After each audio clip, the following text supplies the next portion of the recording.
नमस्कार दोस्तों। आज के वीडियो में हम एक इम्पोर्टेंट टॉपिक के बारे में बात करेंगे क्योंकि जब आप लोग यहाँ पे आ जाते हो ऑस्ट्रेलिया में, तब आप अपने मम्मी पापा को, पेरेंट्स को अपने होम कंट्री में छोड़ के आते हो। आपको भी ऐसा होता है, उनको भी ऐसा होता है कि भाई हम एक दूसरे के साथ फ्यूचर में रहे। अगर आपके चिल्ड्रन हो रहे, बच्चे हो रहे, तो आपके मम्मी पापा उनके साथ टाइम बिताए। तो सबको बहुत सारे क्वेश्चन होते हैं कि भाई मम्मी पापा जब यहाँ पे आना चाहेंगे तो आ पाएंगे कि नहीं आ पाएंगे, यहाँ पे उनको कितना स्टे मिलेगा। क्योंकि आप यहाँ पे जब आ रहे हो ऑस्ट्रेलिया में, तो आपके मम्मी पापा ने आपको कष्ट लेके यहाँ पे भेजा है, तो आपकी भी फर्ज बनता है कि भाई फ्यूचर में आप उनको अच्छी सी लाइफ दो। क्योंकि यहाँ पे आने के बाद अगर उनको हर 3 महीने में वापस अपने कंट्री पे जाना पड़ेगा तो फिर उनको परेशानी होगी, क्योंकि ओल्ड एज होती है और ज्यादातर यहाँ पे उनको परमानेंट रेसिडेंसी नहीं मिल सकती, क्योंकि वो ओल्ड एज होते हैं तो वो काम नहीं कर पाएंगे, गवर्नमेंट पे बर्डन हो जाएगा हेल्थ केयर का। तो बहुत सारे अलग अलग ट्विस्ट है कि कौन कौन सा वीजा अवेलेबल है उनके लिए। वीजा है अवेलेबल बहुत सारे पेरेंट्स के लिए, बट आप कौन सा वीजा लगाओगे वो उसके ऊपर डिपेंड करता है कि आपके मम्मी पापा की एज क्या है, आपके पास पैसे कितने हैं। तो वो सारे वीजा के ऑप्शंस में आज के वीडियो में आपको बताऊंगी कि कौन कौन से वीजा आपके पेरेंट्स के लिए अवेलेबल है, जो आप उनके लिए अप्लाई कर सकते हो, जिससे आप उनको यहाँ पे परमानेंट भी रख सकते हो, या फिर 3 साल 5 साल इस तरह का स्टे भी होता है, या फिर टेम्पररी वीजा भी होता है। तो सारे वीजा के बारे में मैं आज के वीडियो में आपको बताऊंगा। तो सबसे पहले बात करते हैं कि अगर आप यहाँ पे स्टूडेंट वीजा पे आए हो, या फिर स्टूडेंट वीजा के बाद आपके पास टेम्पररी रेसिडेंस आया हो ऑस्ट्रेलिया का, और अगर आपको अपने पेरेंट्स को यहाँ पे बुलाना है, तो आप कौन से वीजा पर बुला सकते हो। क्योंकि जब आप खुद टीआर पे हो तो ऑब्वियसली आप उनको पीआर पे बुला नहीं सकते, और उनको और आपके जैसा कोई टेम्पररी रेसिडेंस मिलेगा नहीं। तो उनको आपको सिर्फ एक ही वीजा पे ऑप्शन अवेलेबल है, आप बुला सकते हो, जो है सब क्लास 600 टूरिस्ट वीजा। तो टूरिस्ट वीजा आपको अप्लाई करना पड़ेगा अगर आप यहाँ पे ऑस्ट्रेलिया में टीआर पे हो तो।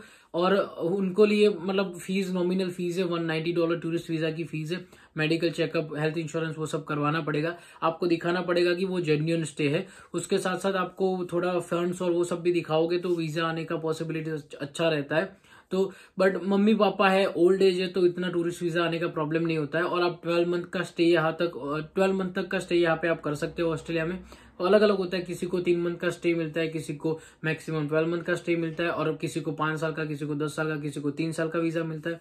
ज्यादातर लोगों को कम ही मिलता है, बट अलग अलग आप कैसे, आपकी फाइल कैसी है, आप उनको क्या दिखा रहे हो, आपको क्या क्यों आना है ऑस्ट्रेलिया, उसके ऊपर डिपेंड करता है कि वो आपको कौन सा वीजा दे रहे हैं। बट बेसिकली अगर आप यहाँ पे टीआर वीजा पे हो तो सिर्फ आप सब क्लास 600 टूरिस्ट वीजा ही अप्लाई कर सकते हो। बट अगर आप यहाँ पे ऑस्ट्रेलिया में परमानेंट रेसिडेंसी पे हो या फिर ऑस्ट्रेलियन सिटीजन हो, तो बहुत सारे अलग अलग ऑप्शन, वीजा ऑप्शन अवेलेबल है आपके पेरेंट्स के लिए।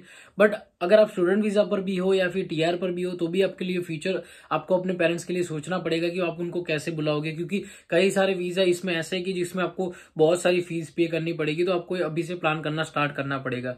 तो आप अगर स्टूडेंट वीजा पे, टीआर पे हो, तो भी आपके लिए वीडियो काम का है, क्योंकि आप अपने मम्मी पापा को बता सकते हो कि भाई आपके लिए ये, क्योंकि उनको टेंशन रहता है, मेरे मम्मी पापा को भी रहता है कि हमको अगर ऑस्ट्रेलिया आना है तो हम जब आएंगे तो हमको क्या, अगर हम जब तक परमानेंट रेसिडेंसी नहीं मिल जाती हमको खुद को, तब तक हमको क्या हर 3 महीने इंडिया वापस जाना पड़ेगा।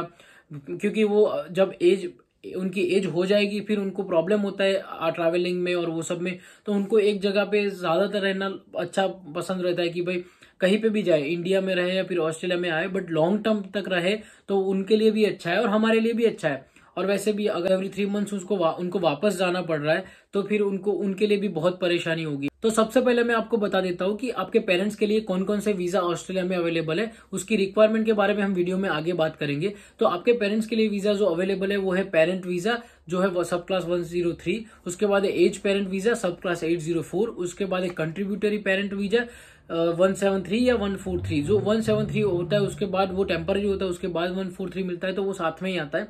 उसके बाद एक कंट्रीब्यूटरी एज पेरेंट वीजा, सब क्लास 884 या 804। तो ये भी एक ही मतलब उसकी जैसा है कि एक पहले आ जाता है जिसमें आपको थोड़ा इंस्टॉलमेंट पे करना होता है, उसके बाद दूसरा वीजा आता है, तो ये साथ में ही आता है। उसके बाद है सब क्लास 870 वीजा। तो सबसे पहले हम बात करते हैं सब क्लास 870 वीजा के बारे में, क्योंकि सब क्लास 870 वीजा अभी अभी इंट्रोड्यूस हुआ है और बहुत अच्छा वीजा है। अगर आपको फास्टेस्ट वीजा चाहिए अपने पेरेंट्स के लिए तो सब क्लास 870 वीजा बेस्ट है, क्योंकि उसमें बहुत कम प्रोसेसिंग टाइम है और लंबे टाइम तक आपके पेरेंट्स यहाँ पे ऑस्ट्रेलिया में रह सकते हैं। बट उसकी रिक्वायरमेंट क्या है, उसके लिए आपके ऑस्ट्रेलिया में परमानेंट रेसिडेंसी या सिटीजनशिप होनी चाहिए।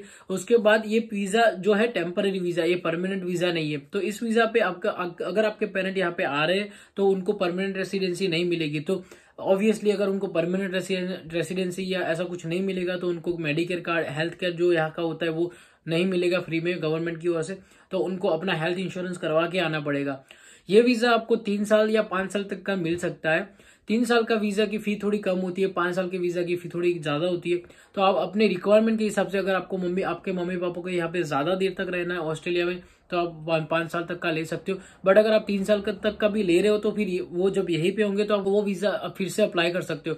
मैक्सिमम 10 साल तक का आपको ये वीजा मिल सकता है अगर आपको अप्लाई करना है तो अगर 3 साल की बात करें हम तो उसकी फीस कितनी है, तो उसकी है अराउंड 5735। थोड़े थोड़े टाइम में बढ़ती रहती है। अगर 1 साल के पहले की हम बात करें तो वो अराउंड 5000 होगी, अभी 5700 हो गई है। तो ये 1 साल 2 साल के बाद और ज्यादा हो जाएगी। तो ये फीस थोड़ी थोड़ी बढ़ती रहती है। और अगर हम 5 साल की बात करें तो 5 साल की फी अराउंड $11,400। तो ये भी लास्ट ईयर थोड़ी कम थी, अभी थोड़ी ज्यादा है। तो ये फी बढ़ती रहती है क्योंकि इसमें ये वीजा थोड़ा फास्ट प्रोसेसिंग है। अगर आपको ये वीजा अप्लाई करना है तो आपका वीजा बहुत जल्दी आ जाता है। और इस वीजा की एक अच्छी बात यह है कि बाकी सारे जो वीजा होते हैं, जो मैंने सब क्लास 804143 ऐसे बताया, उसमें आपको फैमिली बैलेंस टेस्ट आपको दिखाना पड़ता है गवर्नमेंट को। इसमें तो आपको कोई प्रॉब्लम नहीं होगा, इसमें आपको कोई फैमिली बैलेंस टेस्ट ऐसा कुछ दिखाना नहीं है। अगर आपके एक चिल्ड्रन भी यहाँ पे हो जो परमानेंट रेसिडेंसी पे हो तो आप इस वीजा के लिए अप्लाई कर सकते हो।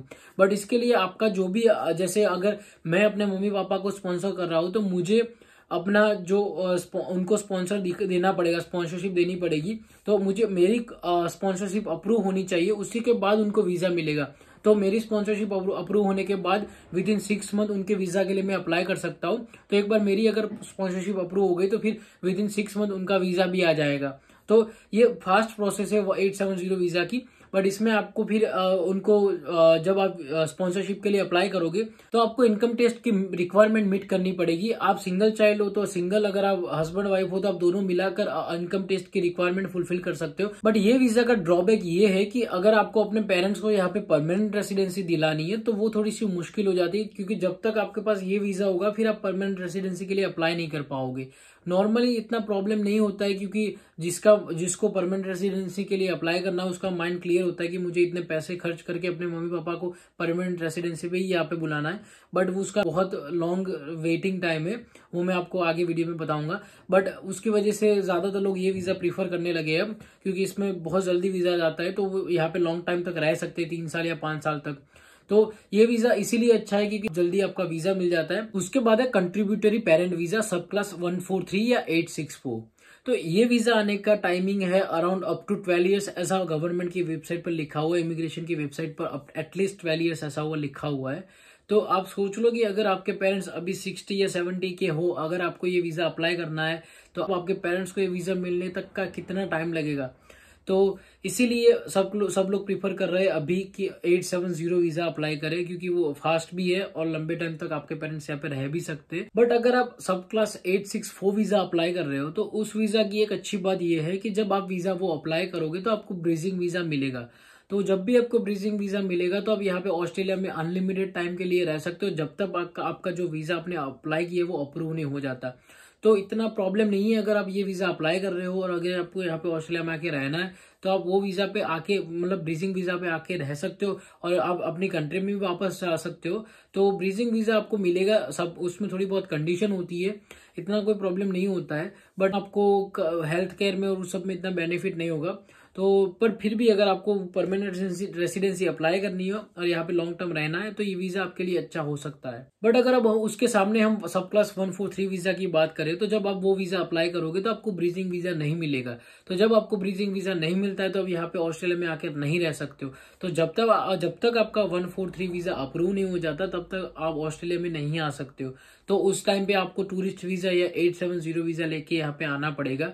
तो जब तक आपका वीजा नहीं आ जाता तब तक आपको वेट करना पड़ेगा, जब तक आपका वीजा अप्रूव या जो भी रिजल्ट आता है, अप्रूव रिजेक्ट जो भी रिजल्ट आता है, जो रिजल्ट आपको नहीं मिल जाता तब तक आपको वेट करना पड़ेगा। और आपको ये दोनों वीजा अप्लाई करने के लिए गवर्नमेंट के एज क्राइटेरिया को मीट भी करना पड़ेगा। तो अगर आप वो सर्टेन एज में हो तो ही आप इस वीजा के लिए अप्लाई कर पाओगे। और अभी मैं इस वीजा के बारे में आपको सबसे शॉकिंग बात बताऊंगा कि अगर आपको ये वीजा अप्लाई करना है तो आपको वीजा फी पे करनी पड़ेगी। तो वो कितनी करनी पड़ेगी, तो पर पर्सन आपको अराउंड $48,000 तक की फी पे करनी पड़ेगी पर पर्सन। तो अगर आपके मम्मी पापा दोनों यहाँ पे आपको उनको परमानेंट रेसिडेंसी पे बुलाना है तो आपको वो उस दोनों के लिए नियरली $1 लाख तक की फीस पे करनी पड़ेगी। बट इस वीजा में आप परमानेंट स्टे कर सकते हो, आपको हेल्थ केयर का बेनिफिट होगा। तो बेनिफिट है, बट इसकी क्यू लॉन्ग है, बहुत प्रोसेसिंग टाइम लंबा है और इसकी फीस भी बहुत ज्यादा है। तो बहुत सारे लोग ये अवॉइड करते हैं क्योंकि वो और वीजास अवेलेबल है जो थोड़े चीप है और थोड़े जल्दी मिल जाते हैं। तो जब भी आप ये कॉन्ट्रीब्यूटरी पेरेंट वीजा अप्लाई कर रहे हो तो आपके पास दो ऑप्शन होते हैं। एक होता है कि आप सारा पेमेंट एक साथ कर दो, या फिर दूसरा होता है पेमेंट को स्प्लिट करो। तो जब आप पेमेंट को स्प्लिट करोगे तो आपको पहले दूसरा वीजा मिलेगा जो कि टीआर होगा, टेम्पररी रेसिडेंसी वीजा होगा। उसके बाद फिर आपको परमानेंट रेसिडेंसी के लिए अप्लाई करना पड़ेगा। तो जब अगर आपको 143 वीजा अप्लाई करना है तो उसके लिए आपको सबसे पहले सब क्लास 173 वीजा अप्लाई करने का, जो कि अराउंड 2 इयर्स का होता है। तो उसकी भी फीस अलग से होती है। तो वो पहले आप अप्लाई करोगे, वो आपको टीआर मिलेगा, फिर उसके बाद आप दूसरा इंस्टॉलमेंट पे करके फिर 143 के लिए अप्लाई कर सकते हो। सेम अगर आपको सब क्लास 864 वीजा अप्लाई करना है तो सबसे पहले आपको 884 वीजा अप्लाई करना पड़ेगा।